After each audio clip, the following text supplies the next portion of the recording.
Probablemente ya hayas visto los videos. Robots de 4 patas, algunos con rifles atados a la espalda, otros arrastrando equipo por trincheras llenas de lodo. Soldados parados a unos metros de distancia, con la mirada fija en los controles, pilotándolos como si fueran avatares de videojuegos. A primera vista, parece que Ucrania sacó la ciencia ficción directamente al campo de batalla, y la propuesta es seductora. ¿Por qué arriesgar la vida de un soldado cuando un robot puede llevar municiones, explorar una trinchera e incluso detectar artefactos explosivos? Donde un humano tendría que cubrirse bajo fuego, un robot no siente miedo ni fatiga y puede seguir moviéndose mientras permanezca intacto y conectado. Un ejército de perros mecánicos sería leal, incansable y desechable, justo lo que hace babear tanto a los generales como a los contratistas de defensa. Aquí es donde tenemos que hacer una pausa. Porque cualquiera que haya visto un robot fuera de una sala de exhibición sabe lo que suele pasar en cuanto los llevas al mundo real. Se caen, se quedan congelados, se traban. Y resulta que las zonas de guerra no se llevan muy bien con prototipos que todavía están en desarrollo. Ucrania ha intentado convertir la ciencia ficción en estrategia, pero la realidad fue más dura de lo que cualquiera esperaba.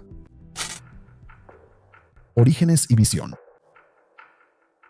Ahora, lo curioso es que estos robots no fueron diseñados originalmente para atacar trincheras rusas con lanzagranadas. Tomemos las unidades BAD-2 como ejemplo. Son de fabricación británica, tienen 4 patas y son del tamaño de un perro mediano. Pueden funcionar durante algunas horas, transportar suministros o avanzar sigilosamente con cámaras para dar visión a los soldados en terrenos peligrosos. Era el tipo de robot que se solía exhibir en las ferias de defensa. Es compacto, versátil y parece sacado de un episodio de Black Mirror o algo así. Pero los soldados ucranianos no los veían solo como juguetes para desfiles, porque una vez que pones algo así en manos de personas que luchan por sobrevivir, bueno, empiezan a experimentar, ¿no? Si es posible hacer que estos robots sean tan flexibles como los soldados y además hacerlos más baratos, más rápidos y eliminar el riesgo de derramamiento de sangre, eso sería una reinvención enorme del combate. Esa era la visión. Un pelotón mecánico que sería tanto adaptable como prescindible. Uno de los ejemplos más claros es la ola de perros robot de la serie BAD que aparecieron en el este de Ucrania. Los que ves en los videos no son monstruos hechos a la medida por Boston Dynamics. Muchos son chasis de bajo costo, algunos provenientes de fabricantes chinos que una empresa del Reino Unido adaptó y reprogramó para uso en el campo de batalla. La empresa en las unidades de primera línea los describió como diseñados para reconocimiento, detección de minas y logística. Este comienzo práctico es importante porque explica lo que sucedió después. Dependiendo del caso de uso, los soldados tomaban ya sea un robot con orugas, un UGV con ruedas o un cuadrúpedo, y le instalaban lo que fuera necesario para la tarea. Si necesitaban evacuar a un compañero herido, simplemente le colocaban una cápsula tipo camilla al robot. Si necesitaban volar una entrada ciega, le pegaban un explosivo y simplemente lo programaban para que entrara. Y hay planes para usar estos perros robot en el futuro para montar un módulo de ametralladora y poner a un tirador detrás de una pantalla. Esta improvisación fue una verdadera ventaja táctica, pero también significaba que estos robots a menudo estaban hechos de manera improvisada, en lugar de estar diseñados específicamente para ese propósito. Al mismo tiempo, empresas industriales consolidadas intervinieron. Nuevos UGVs occidentales, especialmente el Temis de Estonia, fueron suministrados y desplegados a mayor escala para Ucrania, con las empresas describiéndolos como plataformas modulares de múltiples funciones para tareas como evacuación de heridos y desactivación de explosivos. Los gobiernos y los fabricantes están tratando a Ucrania tanto como cliente como una fuente rápida de retroalimentación. Envían equipos, reciben ajustes del frente y actualizan la producción. Hay una advertencia importante en todo esto. Los perros robóticos de Ucrania son apenas soluciones de primera generación y aún no son sistemas terminados. Las máquinas fueron adaptadas de diseños comerciales y reacondicionadas para la guerra, y los soldados básicamente las están probando en condiciones de combate. Eso hace que sus ventajas sean reales, pero también bastante frágiles. La modularidad y la adaptación rápida pueden darte soluciones rápidas, pero por sí solas no pueden resolver la durabilidad, la seguridad en las comunicaciones o la física del lodo y las pendientes. Y esta es una de las razones por las que el proyecto todavía no ha despegado. Expectativa, pruebas y campos de batalla. Ahora, los modelos Bantu especialmente recibieron mucha atención. Lo suficientemente pequeños para arrastrarse entre escombros, lo suficientemente fuertes para transportar suministros o municiones, y lo suficientemente ligeros para ser llevados en la parte trasera de una camioneta. 5 horas de duración de batería, alcance de hasta 3,5 km, cámaras y óptica térmica integradas. Algunos informes incluso sugerían que eran casi invisibles para los sensores térmicos rusos. Si eso fuera cierto, puedes ver por qué la gente pensaba que estas cosas podrían cambiar las reglas del juego. Imagina poder infiltrar un robot entre las líneas enemigas mientras tus soldados permanecen a salvo detrás de una cobertura. Y por supuesto, la maquinaria del hype no se detuvo ahí. Medios de defensa especularon sobre armarlos con rifles o lanzagranadas. Se habló de convertirlos en kamikazes, robots cargados con explosivos enviados al frente como atacantes suicidas de 4 patas. Eran las armas desechables perfectas y tan reemplazables como los cartuchos. Era grotesco, pero también extrañamente lógico. Si ya estás metiendo drones en los búnkeres, ¿por qué no enviar un robot terrestre para terminar el trabajo? Y si lo ves desde una perspectiva más amplia, esto no se trataba solo de una sola máquina. Ucrania estaba experimentando con toda una familia de vehículos terrestres no tripulados. Algunos estaban diseñados para logística, otros para reconocimiento, pero algunos simplemente como plataformas de combate directas. El Bat Badu simplemente fue el que acaparó los titulares porque, seamos honestos, se ve realmente genial, parece el futuro. Y no olvidemos la psicología detrás de una imagen como esta. Un perro robot con un rifle atado a la espalda prácticamente se vende solo. Apela a un instinto humano profundo que mantiene la esperanza de que la tecnología pueda simplificar el complicado y sangriento asunto de la guerra. Despierta la esperanza de que si solo podemos construir la máquina adecuada, la guerra se vuelve más fácil, más eficiente y quizá hasta más limpia. Pero cualquiera que haya visto este patrón antes sabe cómo suele terminar, ¿verdad? ¿Recuerdan los primeros días de los drones? Se promocionaron como imparables, precisos y revolucionarios. Y aunque los drones sí cambiaron la guerra, también resultaron ser mucho más frágiles y vulnerables a hackeos de lo que cualquiera admitió al principio. Lo mismo pasó con los primeros tanques en la Primera Guerra Mundial. Se descomponían constantemente, se sobrecalentaban, se atascaban en el lodo. La tecnología no era inútil, pero esperar que siempre fuera mágica llevó a la decepción. Los perros robot de Ucrania cayeron exactamente en ese mismo ciclo. Al principio, se presentaron como salvadores futuristas. Los soldados los llevaban por las zonas de entrenamiento. Las cámaras los captaron maniobrando entre los escombros, y los periodistas escribieron sobre ellos como si la guerra acabara de pasar a una nueva etapa. Incluso había la sensación de que esto era una solución ingeniosa a la escasez de personal en Ucrania. Los robots no se cansan, no sangran, no necesitan pensiones. Es el tipo de lógica que realmente les gusta a los ministerios de defensa. Y para ser justos, hubo momentos en los que el entusiasmo parecía justificado. Un robot transportando suministros a través de tierra de nadie por la noche significaba menos soldados arriesgando el cuello. Incluso uno logró una evacuación arrastrando a un soldado herido a un lugar seguro cuando los humanos no podían alcanzarlo. Durante esos breves momentos, casi podías creer que esto era el comienzo de algo realmente permanente, pero incluso en esta etapa ya se notaban las grietas. La estabilidad del robot se veía bien en terreno plano, pero cualquiera que haya visto videos de esas máquinas en el lodo sabe lo torpes que pueden ser. Y luego estaban las preguntas prácticas. ¿Cuántas de estas unidades podría desplegar Ucrania de manera realista? ¿Cuánto entrenamiento necesitaban los operadores? ¿Cuánto costaba realmente cada robot en comparación, por ejemplo, con una flota de drones FPV baratos? La realidad del campo de batalla y por qué falla. Entonces, el problema con los prototipos es que, tarde o temprano, tienen que enfrentarse a la realidad.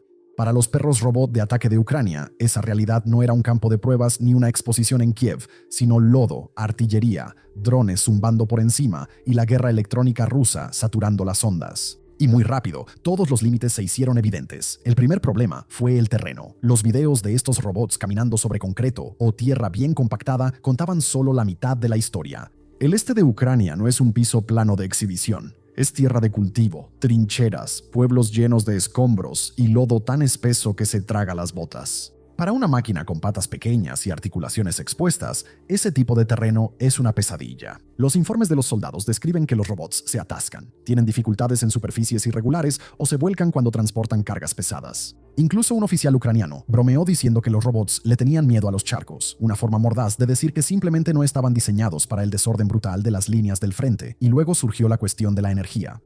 5 horas de duración de batería puede parecer impresionante para una máquina que puedes recargar fácilmente, pero para robots que estarían en el campo de batalla por un tiempo impredecible, ese número simplemente no funciona. También está el hecho de que el clima frío drenaba las baterías y las cargas pesadas reducían la duración de la batería. A diferencia de los drones, que pueden ser lanzados, volados y recuperados en menos de una hora, estos robots terrestres necesitaban una cantidad significativa de energía solo para seguir avanzando. Pero quizás el mayor obstáculo fue la guerra electrónica. Rusia ha convertido el bloqueo de señales en una forma de arte en esta guerra, interfiriendo con el GPS, alterando las señales de los drones y inutilizando los enlaces de comunicación. Y estos robots, como casi todos los sistemas no tripulados, dependen de señales estables para funcionar. Una vez que pierden contacto con sus operadores, se quedan inmóviles. Algunos informes incluso sugirieron que la interferencia rusa no solo los desactivaba, sino que a veces confundía sus sistemas de control. Un robot que puede ser inutilizado o cegado con solo presionar un botón es una desventaja, no una ventaja. Por otro lado, los drones FPV cuestan quizá unos cuantos cientos de dólares para construirlos. Son rápidos, maniobrables y pueden atacar objetivos con precisión.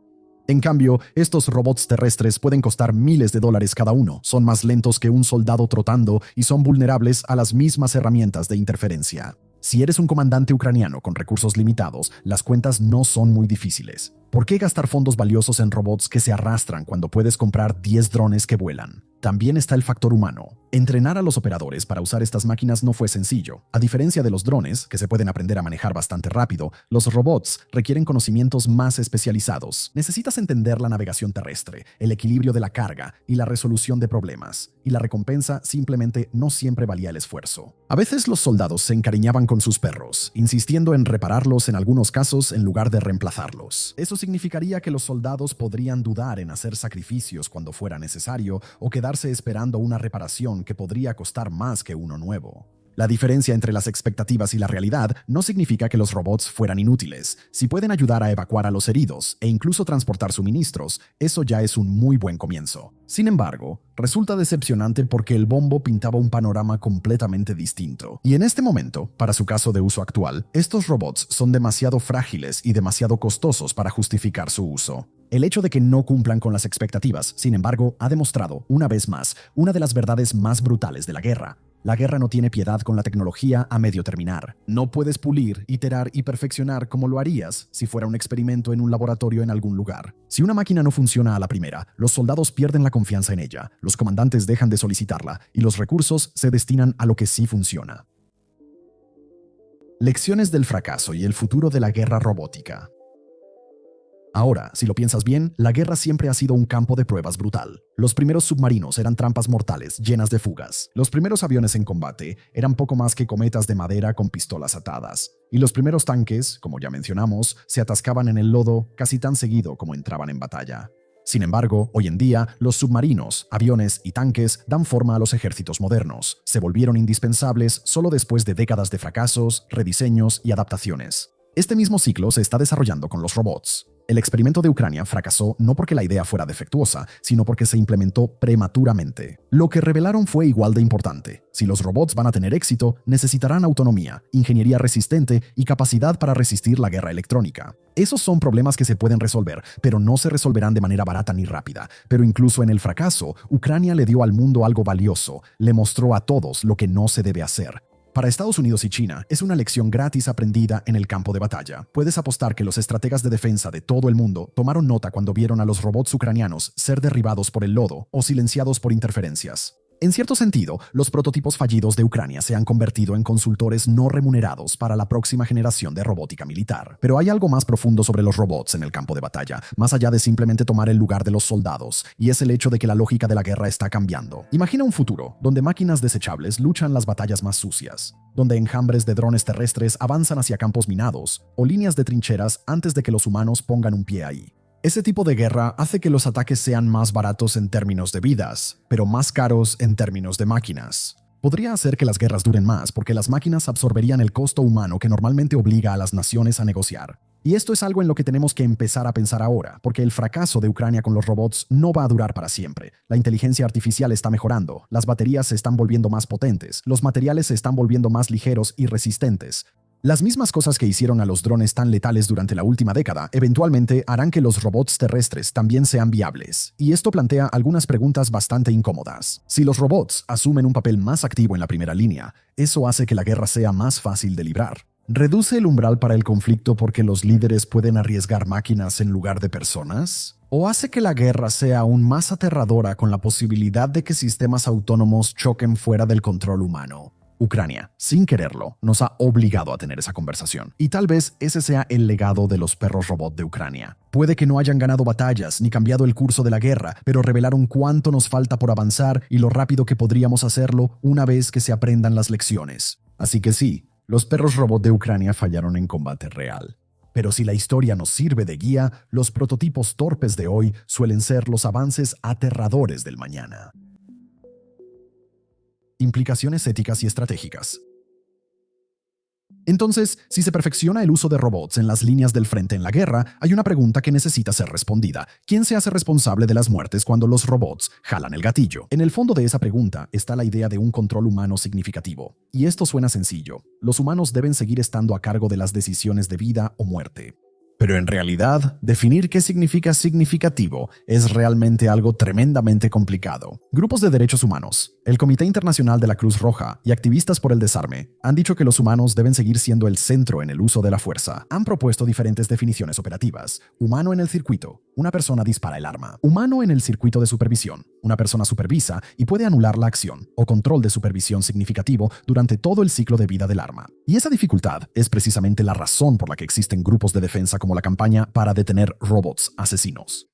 Nombre fantástico. Su postura es prohibir los sistemas que operan sin un control humano significativo y regular o prohibir los sistemas que utilizan sensores para seleccionar a humanos como objetivo de manera independiente. Han llevado su caso ante la ONU y las capitales nacionales, argumentando que dejar tales decisiones en manos de líneas de código es incompatible con la dignidad humana y el derecho internacional. Como era de esperarse, los gobiernos no están todos de acuerdo.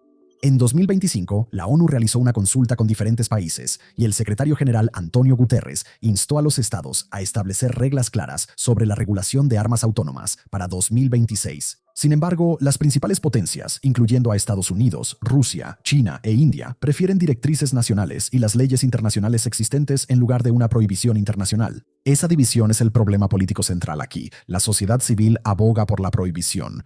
Muchos países buscan un marco internacional y algunos de los principales ejércitos prefieren una regulación nacional flexible. El auge de las armas autónomas o semiautónomas plantea tres problemas legales y éticos al mismo tiempo: responsabilidad, discriminación y proporcionalidad. Si un robot terrestre autónomo mata a civiles tras identificar erróneamente un objetivo, ¿quién es el responsable aquí? ¿Es el programador? ¿Es el comandante? ¿Es el fabricante? ¿El operador? ¿O es la propia máquina? Human Rights Watch y otras ONG han afirmado que los marcos legales actuales no permiten determinar con claridad quién es responsable, lo que podría llevar a una total falta de consecuencias o a culpar erróneamente a alguien. También está el hecho de que las máquinas cometen errores de clasificación.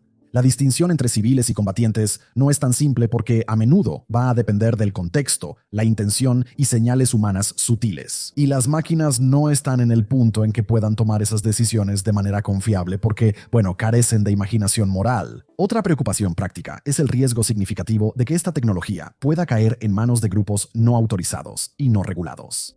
Un robot terrestre armado construido con componentes comerciales puede ser copiado, modificado o comprado en mercados negros. La naturaleza de doble uso de la tecnología, robótica civil más armas, significa que cualquier caso de control débil puede permitir que capacidades peligrosas se propaguen más allá de la supervisión estatal. Entonces, ¿cuáles son las opciones de política sobre la mesa aquí? Actualmente hay dos. Una prohibición de armas totalmente autónomas sin control humano significativo. 2. Gobernanza nacional, liderada por el Estado, donde los países dependen de revisiones legales internas, como las revisiones de armas al estilo del artículo 36, doctrina y reglas de adquisición, en lugar de un tratado internacional. Cada una tiene sus ventajas y desventajas. Las prohibiciones son claras, pero políticamente difíciles. Las reglas nacionales corren el riesgo de tener vacíos legales y estándares inconsistentes. Pero si esperamos ver el surgimiento de estas máquinas militares robóticas en el futuro, también tenemos que tomar precauciones. De lo contrario, pronto nos encontraremos haciéndonos preguntas como ¿quién muere porque una máquina juzgó mal? ¿Quién paga cuando la línea entre el juicio humano y la acción automatizada se vuelve borrosa? Esas preguntas son bastante urgentes y los próximos años nos dirán qué tan en serio las toma el mundo. Gracias por vernos.